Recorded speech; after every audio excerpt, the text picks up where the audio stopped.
আসসালামু আলাইকুম সবাইকে। তো আজকের ভিডিওতে শেয়ার করব ঈদের ছুটিতে বাড়িতে যেয়ে শ্বশুরবাড়িতে এই কয়দিন কি করলাম, এগুলাই আজকের ভিডিওতে আপনাদের সাথে শেয়ার করব। তো এই যে আজকে হচ্ছে বিকালের দিকে একটু নিচে নেমে চলে আসলাম। নিচে বাসার সামনে অনেকগুলো গাছ ছিল, যেহেতু বাসার পিছু আরেকটা বাসার কাজ শুরু হবে, সেজন্য অনেক গাছ কেটে দেওয়া হয়েছে, সেটা পরে দেখাচ্ছি। এখন এই যে সামনে আম গাছে বেশ কিছু অনেক আম হয়েছে। আশেপাশে আরও অনেক গাছ ছিল, সবই কেটে দেওয়া হয়েছে কাজ করানোর জন্য। এই যে এই গাছটায় অনেক আম হয়েছে। আর এই যে নিচে থেকে দেখা যাচ্ছে উপরে ড্রাগন গাছে ফুল হয়েছে, সেটা দেখছিলাম। আর এই যে এই পাশে দেখেন এই লেবু গাছটায় মাশাল্লাহ মাশাল্লাহ মাশাল্লাহ অনেক লেবু হয়েছে, অনেক। এই লেবু গাছটা ছাদের উপরে ছিল, টপের ভিতরে, তখন সেরকম একটা ফল হতো না, বাট মাটিতে লাগানোর পরে মাশাল্লাহ কি যে ভালো ফলন হচ্ছে গাছে। এই যে বাসার পিছে চলে আসছি, এখানেই বেসিক্যালি আরেকটা নতুন বাসার কাজ হবে, এই জন্যেই সব গাছপালা কেটে দেওয়া হয়েছে। আর আজকের আবহাওয়াটা খুবই সুন্দর।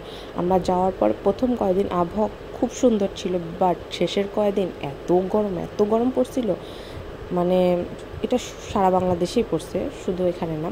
আর এই যে এই জামরুল গাছে অনেকগুলো জামরুল হয়েছে। এই যে জামরুলগুলো এত মজা আর মিষ্টি, পুরা মনে হচ্ছিল কামড় দিলে পুরো পানি ভরা।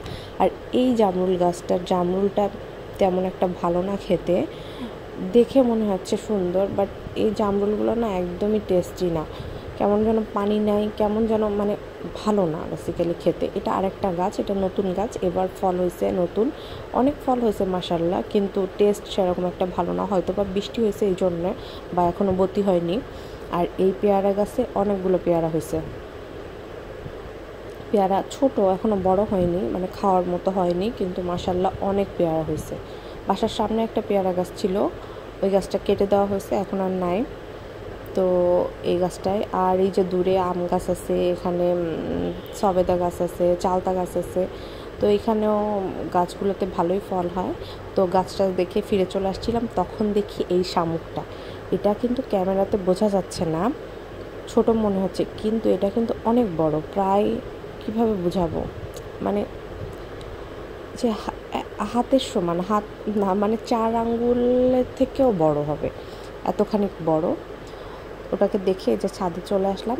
একটা মজার জিনিস কি জানেন, আমাদের বাসার সামনে এই যে ওটা হচ্ছে বাজার, আর আমাদের বাসাটা একদম বাজারের উপরে। আর তার থেকে সুন্দর জিনিস, বাসার সামনে দিয়ে একটা খাল বয়ে গেছে। এই খালটা যে যেন কোন নদীতে মিশছে, নামটা মনে নাই। তো সেই জন্যে সব সময় বাসার সামনে দিয়ে ঠান্ডা বাতাস আসে। আর মানে আমাদের দেশে তো মানে আমরা তো কদর করি না জিনিসপত্রের, বিদেশে হলে বাসার সামনে দিয়ে খালটাকে কত সুন্দরভাবে সাজায় গুছায় রাখা হতো, এবং দেখতেও কত সুন্দর লাগতো। এই যে দূরে কৃষ্ণচূড়া দুইটা গাছ, ওইদিকে একটা আর এইদিকে একটা গাছ, এই কৃষ্ণচূড়া গাছ দুটোয় সুন্দর ফুল ফুটছে।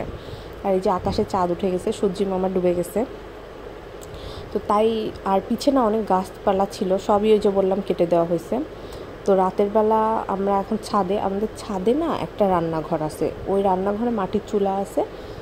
তো মাটির চুলায় আমার শাশুড়ি ম্যাক্সিমাম টাইম রান্নাবান্না করে উনি, আর বাসার নিচে তো গ্যাসের চুলা আছে, ওখানে রান্নাবান্না করা হয়। আর অনেক মানুষজন হলে ওখানে পিঠা টিঠা বানানো হয় এগুলা। তো এই যে আজকে হচ্ছে মানে ঈদের কিন্তু এখনও 2 দিন বাকি, 2 দিন আগের থেকে গরুর মাংস খাওয়া আমাদের স্টার্ট, গরুর মাংস দিয়ে আর চিতই পিঠা বেস্ট। আমরা এই যে ছাদে বসে বসে এখন গরম গরম চিতই পিঠা আর গরুর মাংস খাচ্ছি, মানে 2 দিন পরে থেকে গরুর মাংস খাওয়া শুরু হবে, তার আগে থেকে আমরা শুরু করে দিয়েছি গরুর মাংস খাওয়া। আর আমার শাশুড়ির হাতের গরুর মাংস আর এই যে চিতই পিঠাটা, উনি খুব মজার চিতই পিঠা বানায়, পিঠা কিন্তু সবার হাতে হয় না।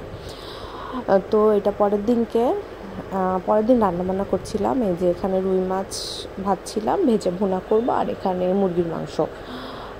তো আর এইদিকে যে রান্না পটল ভাজি করা হয়ে গেছে, আর হচ্ছে এই যে আর কিছু মাছ ভাজি বাকি আছে, সেগুলাই আমি আবার ভাজবো ভেজে। আর এটা ওই যে কালকে রাতের হচ্ছে গরুর মাংসটা কিছু ছিল সেটাই। আর এই যে রান্না বান্না শেষ, রুই মাছ ভুনা, পটল ভাজি, আর তারপরে এই যে মুরগির মাংস, আর একটু কি যেন রান্না করছিলাম, সিমাই রান্না করছিলাম, এই যে একটু সিমাই।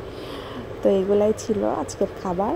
আর ভিডিওটা না মানে প্রতিদিন করা না, মানে প্রতিদিনের ক্লিপ না, এখানে অল্প অল্প করে কিছু বেশ যে কয়দিন ছিলাম তার অল্প অল্প করে। তো আজকে আবার বিকালের দিকে আমরা ঘেরে চলে যাচ্ছিলাম। আমি বোধহয় এর আগেও ঘেরের ভিডিও শেয়ার করছি আপনাদের সাথে। বাসা থেকে হেঁটে যেতে 10 মিনিট লাগে ঘের, সূর্য ডুবে যাওয়ার সময় হয়ে যাচ্ছে। তো আমরা ঘেরে চলে যাচ্ছিলাম।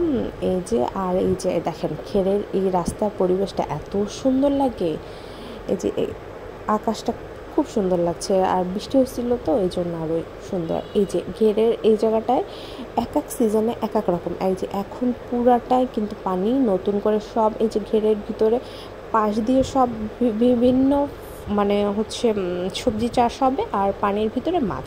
আমাদের ঘেরেও এবার হচ্ছে মাছ আর চিংড়ি মাছ ছাড়া হয়েছে।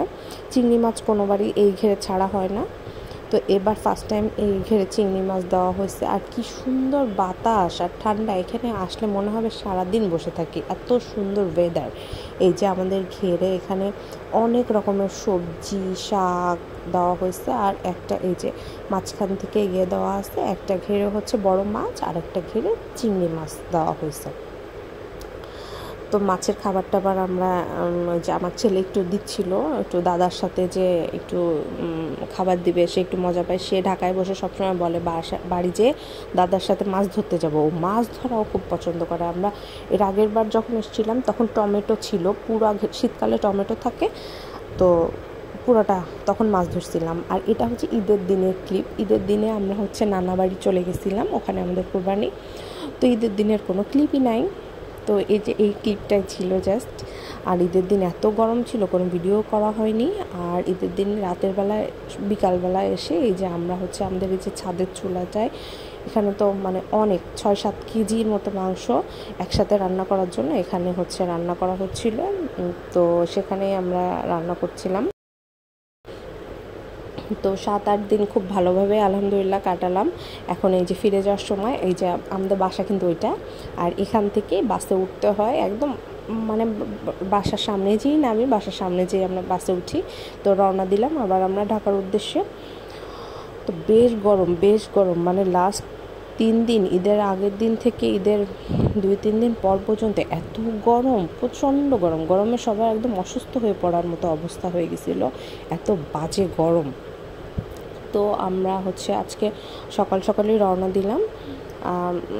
রাস্তায় তেমন তো কেন জ্যাম নেই এখন। আর সব থেকে বাজে হচ্ছে পুরা রাস্তায় গাড়ি চুকটু করে দাঁড়াতে দাঁড়াতে মানে চলছে, এই লোক উঠায় এই লোক নামায়, কি যে করে বাজে অবস্থায়। এক একজনের মালামাল এত বেশি, সবাই বাড়ি থেকে মাংস টাংস নিয়ে ঢাকায় ফিরতেছে, যার কারণে আরও দেরি হচ্ছে। মানে বারবার যদি গাড়ি দাঁড়ায় তাহলে এত দেরি হবে না। তো সব কিছু করে আল্লাহর রহমতে আমরা সহি সালামতে সুস্থভাবে বাসায় পৌঁছে যাই। তো বাসায় পৌঁছে যে সবার আগে চিন্তা ছিল আমার মাছ পাখি গাছপালার কী অবস্থা। তো আলহামদুলিল্লাহ আমার পাখি মাছ সবাই খুব ভালো আছে, শুধু পাখির হচ্ছে পানিটা ওরা নোংরা করে ফেলছে, যার কারণে খাবার টাবার ঠিকই ছিল, কোনো সমস্যা হয়নি। আর আমার মাছগুলা যাওয়ার আগে যেহেতু আমি অ্যাকোরিয়াম পরিষ্কার করে খাবার দিয়ে গেছিলাম, যার কারণে এবার হচ্ছে মাছের কিচ্ছু হয়নি। আগের বার এসে যেরকম দেখছিলাম প্রায় অনেকগুলো মাছই মারা গেছিলো, এবার আলহামদুলিল্লাহ সব মাছ ঠিক আছে, কোনো সমস্যা হয়নি। আর গাছগুলোও ঠিক আছে আলহামদুলিল্লাহ। তো আর আপনারা কমেন্টস করে অবশ্যই জানাবেন আপনাদের ঈদ কেমন কাটলো, আর ঈদ থেকে সবাই সহি সালামতে নিজেদের বাসায় ফিরেছেন কিনা। তো আজকের ভিডিও এই পর্যন্তই, ভালো থাকবেন সবাই, আল্লাহ হাফেজ।